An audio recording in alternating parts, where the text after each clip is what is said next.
a lot of memories, a lot of emotion happening right now. I miss you, dog. It's a blessing, man. I know my pops. Knows the emotion got the worst of him. These are the 10 saddest NFL moments. Honestly, I was just feeling like a failure. And this is what an emotional Tyler Goodson said after letting his whole team down. It's 4th and 1. Your team is down by 6, and you have the ball on the 20-yard line. Every kid has played out this scenario while tossing the ball around in the backyard. But what happens when that dream of scoring the game-winning play and being the hero becomes a real nightmare? A good call.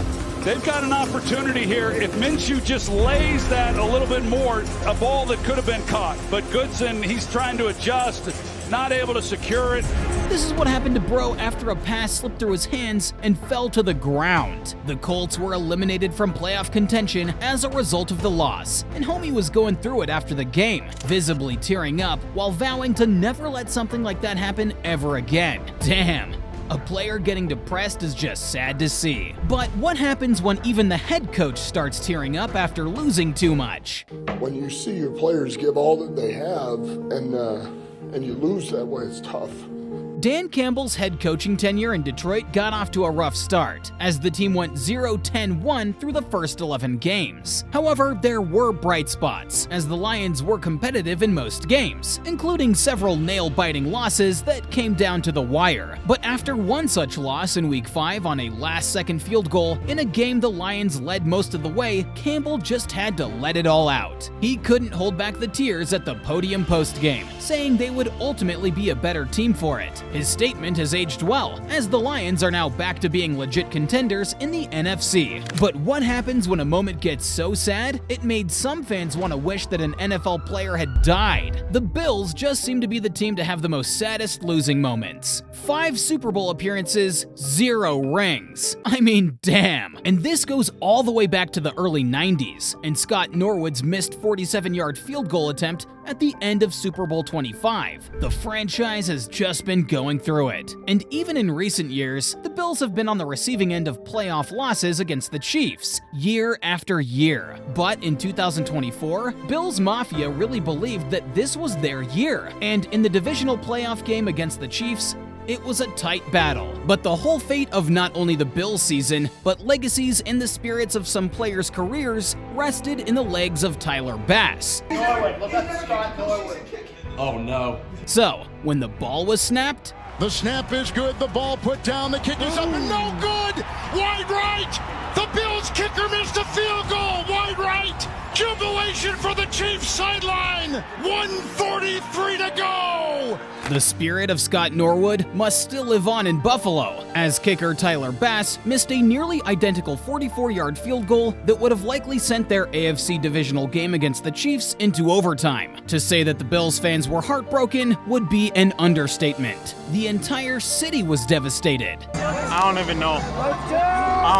Like, this play's still going on, but I'm just going to talk to you because what the hell? I just want us to win the Super Bowl, and just losing is just, it hurts. Including Tyler Bass, who bore the brunt of the criticism. Some even went so far as to send death threats to the 27-year-old place kicker who deactivated all of his social media accounts following the loss. But after learning about this, others had the kicker's back and ended up donating to one of his favorite charities, the 10 Lives Club Animal Shelter, which ended up raising thousands of dollars as a result. Now, saving kittens is one thing, but what happens when an NFL player had to save someone before they were burnt alive? And it was all due to a canceled Uber. After a night out with his boys, KJ ordered an Uber that ended up canceling. When the next one picked him up, everything seemed normal, and they were just driving on the freeway. But that's when they saw something crazy. They spotted a car that had just crashed into a concrete pillar and was up in flames. The Uber driver pulled over, and both he and Osborn got out and ran toward the wreck to see if there was anything they could do to help. As it turned out,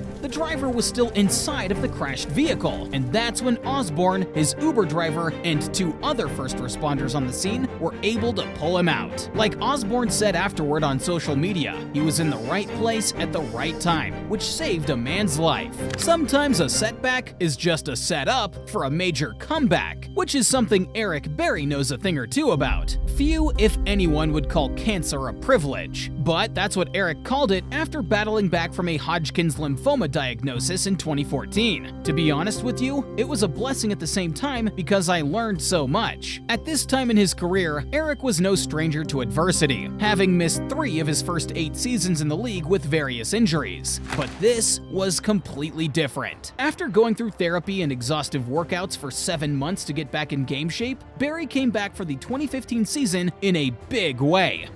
Yeah, I mean, I shed a few tears before the game, but I shed a few during the game, and I shed a few after. So the last time I came home during the season, it was to get chemotherapy, and then this time it was actually to play the games. 48 seconds remaining in the half.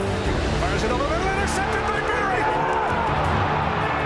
Eric Barry, who went through cancer treatments not far from here at Emory University, with the pick 6 near the end of the second quarter.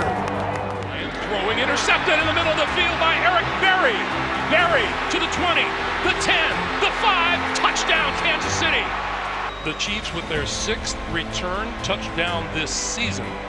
You know, I take pride in a lot of things that people take for granted, so when opportunities come my way, I just cherish them and try to make the most of them. He was named to the Pro Bowl, the AP All-Pro team, and fittingly, the 2015 AP Comeback Player of the Year. His coach, Andy Reid, called it a phenomenal story, kind of like the time Stefon Diggs got emotional over some shoes. Aiden Laborde wasn't just any fan. He and his dad were Bills superfans, who would watch all of the games together. Unfortunately, 5-year-old Aiden's dad, Nick, passed away after an unexpected brain aneurysm. This hit close to home for Stefon, who also lost his dad when he was growing up due to heart failure. So when Stefon found out about Aiden through a fundraiser for his family, he went the extra mile. First, he brought Aiden and his mom to practice, giving him a signed football and a jersey. Then, he got them tickets to a game right before Christmas, where he surprised Aiden with a pair of custom Air Force Ones, which also had a hand-painted picture of Aiden with his dad and the words, "Love you, Nick," inscribed on the side. Man, that's just heavy.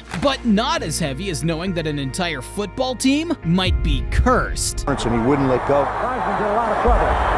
And it was Lawrence Taylor who slammed Theismann to the ground at the 42-yard line. From Joe Theismann nearly snapping his leg in 2 on a freak play, to the team's best quarterback in decades, RG3, tearing both his LCL and ACL in his rookie season. And Robert Griffin III is down on the ground and can't get up. Stunned silence here. I mean, that injury alone turned a Washington Stadium from the loudest it had ever been in decades into dead silence, like it was the biggest tragedy they had ever seen. And even Alex Smith suffered his own Theismann-like injury, but he almost ended up losing his leg with a bacterial infection so bad that it almost cost him his life. But he overcame the odds and made a full recovery. However, another player was not so lucky when safety Sean Taylor was tragically shot and killed in a home invasion. And this got fans so sad that they had to honor his memory by retiring his jersey number. But the same fate almost happened to Commanders running back Brian Robinson Jr. after he was shot and robbed just before the start of the 2022 season. Fortunately, the 2 shots hit Robinson in his right leg and hip, missing any vital arteries, and miraculously, it took him only 6 weeks to get back on the field, coming out to an appropriate song for his situation, 50 Cent's Many Men, like he was walking out in a bulletproof vest like Curtis Jackson in his prime. Now, nearly life-ending injuries are something DeAndre Hopkins' mom, Sabrina Greenlee, had to overcome as well. Life wasn't easy for DeAndre growing up. His mom, Sabrina, was a single mother of 4 in South Carolina, struggling to survive, and times were about to get even tougher. When DeAndre was only 10 years old, a woman who was involved with the same man as his mother threw acid on Sabrina's face, blinding and disfiguring her in a fit of jealous rage. I was just in shock somebody could look like that.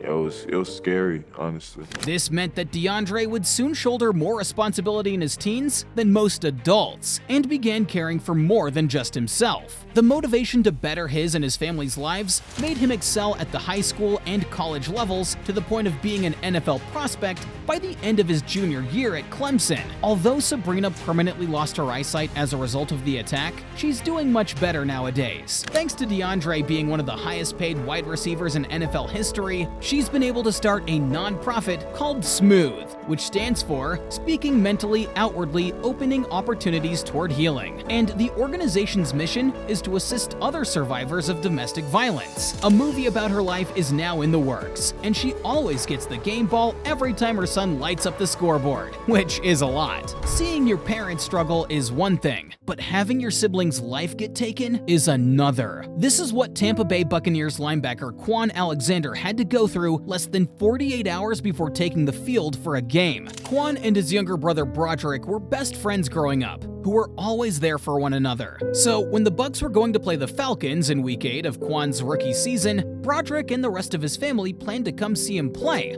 since Atlanta wasn't too far from Alabama where they lived. However, on the Friday night before the game, Broderick was at a house party where he would be fatally shot and killed.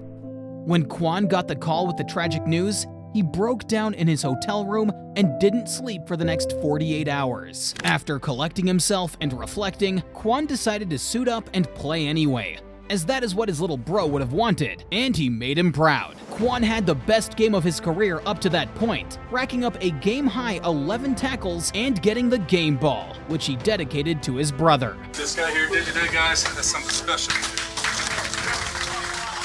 Anytime a shooting happens, it's terrible. But it can be downright catastrophic when it happens at an event which scarred a child. The Chiefs' Super Bowl parade was all smiles. Mahomes showing off his peak male body, Kelsey getting completely hammered as usual. Took that glass of champagne, Pat took that glass of champagne, I promise. The Chiefs were so happy, they thought they also won a WWE Heavyweight Championship. Shortly after the event, players were making their way off the stage, and the crowd was still in a celebratory mood. But that's when things suddenly took a turn for the worse. Guys,